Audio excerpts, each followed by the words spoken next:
Hello Chichas, ఇప్పుడైతే నేను boat riding అయితే వెళ్తున్నా. సో దానికోసం టికెట్ తీసుకోవాలి కదా. సో ఆ టికెట్ కౌంటర్ దగ్గరికి వెళ్ళేసి మనం ప్రైస్ ఎంత ఉంది ఏంటి అనేసి అడిగి ఒకసారి బోటింగ్ అయితే వెళ్ళిపోదాము. So so again she's came. So thank you. So మనమైతే వెళ్ళి సో టికెట్ ప్రైస్ ఏంటి అనేది ఒకసారి అడిగేసి కొంచెం డీటెయిల్స్ కనుక్కొని సో మనం కూడా బోటింగ్ అయితే వెళ్ళిపోదాం. సో ఎండ అయితే కొంచెం లైట్గా ఉంది, బట్ స్టిల్ ఓకే, మరీ అంత ఏం లేదు. క్లైమేట్ అయితే చల్లగా ఉంది. సో చూద్దాం. అక్కడైతే టికెట్ కౌంటర్ ఉంది.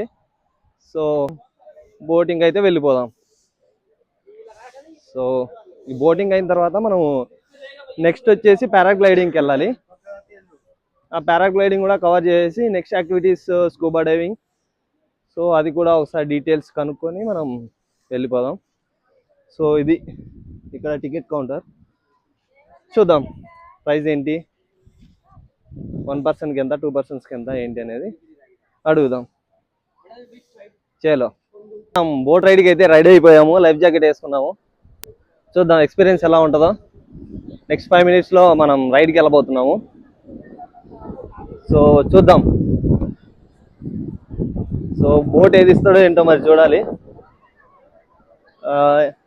ఎంత డిస్టెన్స్ తీసుకెళ్తాడు అంటే మేబీ అక్కడ ఒక బోట్ కనిపిస్తుంది, ఆ బోట్ వరకు తీసుకెళ్తాడంట. స్పీడ్ బోట్ తీసుకున్నాం మనం, 250 ఛార్జ్ చేశాడు. సో వర్తే అనుకుంటున్నా, ఎందుకంటే మంచిగా లోపలికి తీసుకెళ్ళి మనకు వ్యూ చూపిస్తాడు కాబట్టి. సో చూద్దాం. వ్యూ అయితే ఎదిరిపోయింది. చాలా మంది అయితే స్పీడ్ బోటే ప్రిఫర్ చేస్తున్నారు.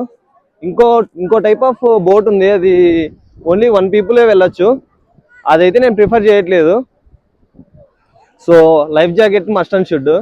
ఏదైనా తేడా జరిగితే మనకి అక్కడ కొద్దిసేపు ఉండొచ్చు సేఫ్గా. సో ఏం జరగకూడదని అనుకుంటున్నాము. All is well, all is well. చేలో